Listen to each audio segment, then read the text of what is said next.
before I fully employed the whole feature benefit approach to selling, I went to the Tom Sawyer's method. The first product they brought me, June 1990, was the Health Team infrared pain reliever.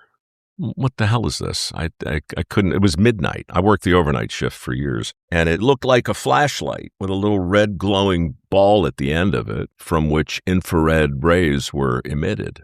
So what you would do is you would rub this thing on your arthritis or whatever hurt, and through some miracle, right, suddenly the pain is gone.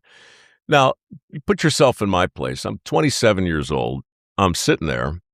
I'm about to go live. It's the top of the hour, and they bring me this thing with a little a blue card. It's got the item number, the price, a couple of easy payment options, and a sentence describing what I've just shared. And then you have 8 minutes. You have 8 minutes to talk about this freaking thing. And I didn't even know if it was real. I thought it looked like something you would get out of the machines on the boardwalk with the mechanical claw, right? It's just like, really, it's just stuff that hadn't sold in prime time, and they would give it to the overnight guys because they're on a 3-month probationary period, and that's how you find out if you got the chops. And are you getting paid on a commission? Like the more of these you sell, or just flat? It's a great question. It's a great money question. First of all, what I did is just say, folks, I'm Mike. I'm the new guy. Nice to meet you.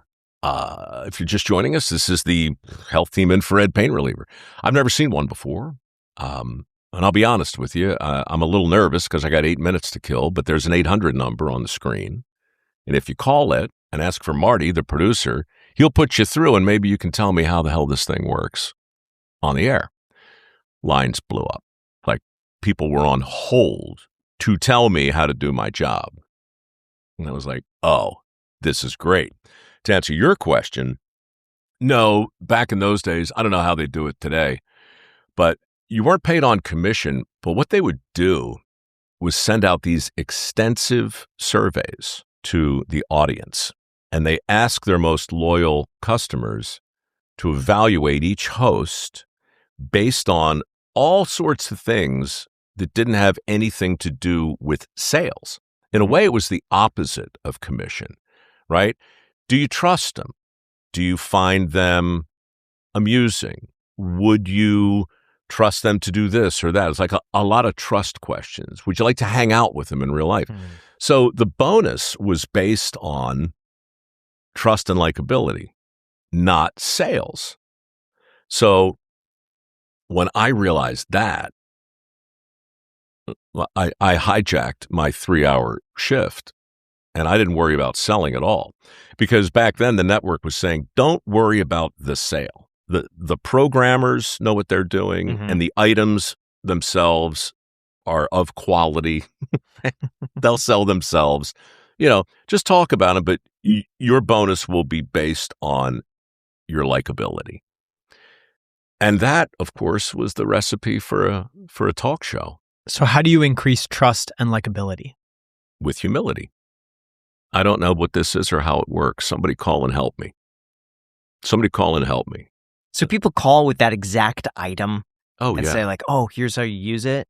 Did that increase sales by default? Well, not to the point, and this is the funny part of your question, I think. My first year bonus check exceeded my salary. I think they were paying me $50,000 a year in 1990. That's decent. That's pretty good. Yeah, right? It's not bad. It was, but more money than I'd ever seen. And it was my first TV gig. But my bonus was like 60. Wow. So it goes back to incentives, right? I was being incentivized not to sell the widget, but to keep the customer somewhat entertained. And because I was on at midnight and sometimes 3 a.m., I had the graveyard shift, nobody was really watching me.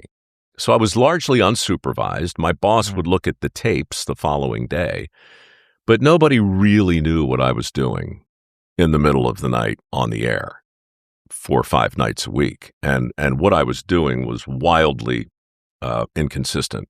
What's the worst you ever failed doing QVC? I got called in once It was a Sunday afternoon. I'd only been there a month. I was still in my probationary period. So I was sleep deprived. I was total vampire. And the woman who was supposed to be on at like Sunday at 5 p.m. Was under the weather, violently ill up in the green room. She couldn't go on the air. And so the guy that was on the air, he couldn't stay. He had like a wedding to go to or something. So I lived just a few minutes from the studio, and they called me to come in to fill in for this primetime shift.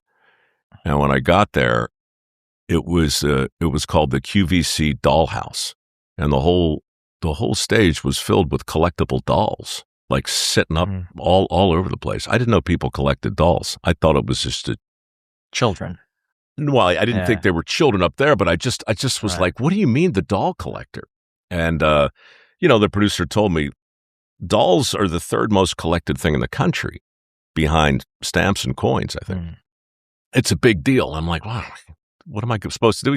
They're just like anything else. Just put them on your lap, just pick them up. Actually, he was like, don't touch them, but they'll be next to you. Just describe them, give them a little story, like these little Victorian porcelain dolls that looked like they'd escaped from like a road show of Little Women or something. It was very strange. But anyway, to answer your question, it was easier than I thought. And everything was selling out because the doll collectors, they just sit there and they buy them. Like I couldn't not succeed. And they brought a nun doll called Sister Mary Margaret, like a 2-foot doll dressed like a Benedictine nun with the glasses and everything else. And it was just so crazy. Like, she was standing next to me. And that was the popular one? I didn't know. I had no idea if it was going to be popular or not, but it was creepy. It was like an angry looking nun. Is that how you described it? Worse. I went through a basic presentation and I was making stupid puns. It'd be a bad habit not to invest in a little lady like this. It would be, oh God, I had her over my head at one point singing the theme to an old song called The Flying Nun. I put a jewelry ruler in her hand, like those little 6-inch rulers, and I would smack in my hand with her hand. And, people were laughing and it was funny. And I was basically just trying to kill time. And we got to the end of the clock, right? And they dissolve to go to the next product. But the producer puts a new clock up on the screen. I have another 4 minutes to talk about this doll. I'm a Presbyterian kid from Baltimore. I don't know anything about Catholic nuns, much less in a doll form. And I have nothing to say. And the reason they came back to me is because we were in a queue, meaning all the order entry operators were taking calls. So they had to vamp and wait for the calls to go down before they brought out a new product. So now I got this nun next to me for another 4 minutes. I got nothing to say. And I look down at that blue card and the word musical is in quotes. And at the bottom of the card, it says climb every mountain. So I realize this is a musical nun, and if you wind her up, I assume there's a music box in there somewhere. She plays Climb Every Mountain. And I'm thinking, oh, this will be great.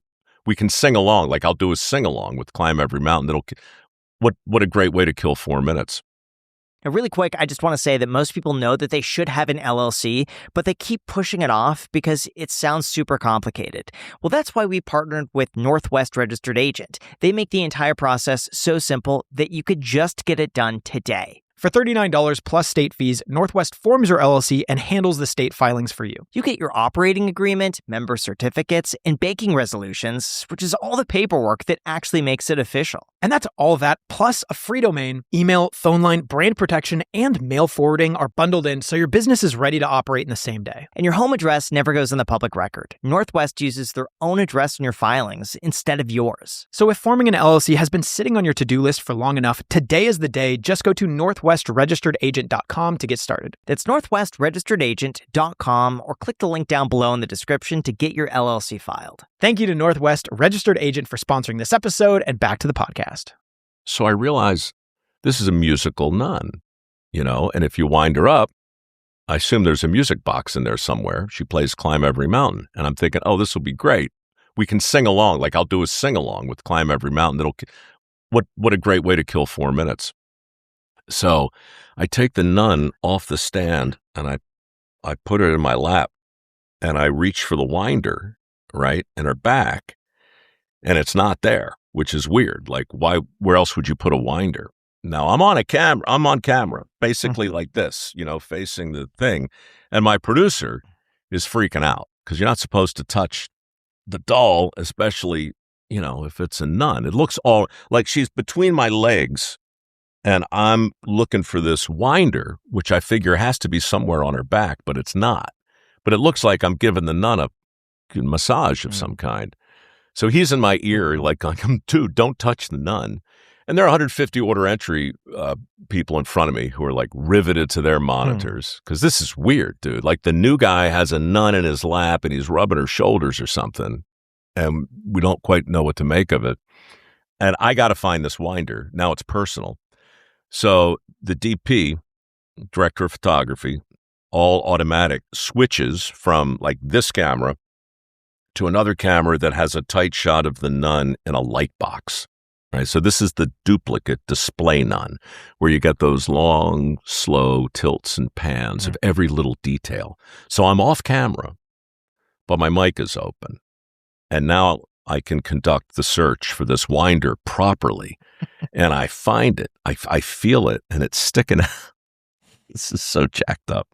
It's sticking out of the lowest possible part of the small of her back. It's basically in her ass, right? It's sticking out of the top part of the crack in her bottom. And I can feel it through the habit, but you can't wind it from the outside. Now I'm off camera. So I pick up the nun, and now people are just freaking out, and I take my hand up all the way up there, And by the way, way more detailed than you would imagine. This is not even necessary. And I get my hand on the winder, but I can't get any torque on it because her habit's too tight. So I turn the nun upside down and I push her habit down. So now her legs are sticking up in the air like this, and my face is like between her legs, and I lean over and I start winding her up. Now, the DP has been on this shot over here for like a minute, which is way too long, just tilts and pans. And I'm like, any minute now, folks, we're gonna wind up Sister Mary Margaret, and we'll be treated to a special rendition of Climb Every Mountain, off camera, doing all this. But everybody, I'm sitting on her head, and I'm cupping her butt with my left hand, and I'm winding her up with my right. And what happens next really wasn't my fault, but the DP didn't check his line monitor. All he's looking at is the preview. So he's seeing what the viewer has been seeing for the last minute, but he doesn't fully realize the level of debauchery that's unfolding on that camera, and he takes the shot. So I'm sitting there in this chair looking at the monitors in front of me, and I see the dissolve happen. And I see what like a million people suddenly see in their living rooms. I'm sitting on a nun's head. My thumb appears to be somewhere in her bottom. I'm horrified by the image. Everybody in the studio just gasps, and I freeze, and I like yank my hand out, and the nun falls forward from between my thighs and lands on the floor and starts to play Climb Every Mountain. And in that moment, I sealed my fate, and this is really, I shouldn't have told you the story, but when I yanked my hand out, for reasons I can't even explain, I sniffed my fingers. It's just a nervous, stupid thing. You got the particulate. I got the particulate. That nun was authentic, man. So she falls down, she plays Climb Every Mountain, and they go to a break. Anyway, I got through the rest of the hour, and I knew it was bad, but when I got home, I had one of those old-style answering machines. You guys probably have never seen. I was like, you have 54 new messages.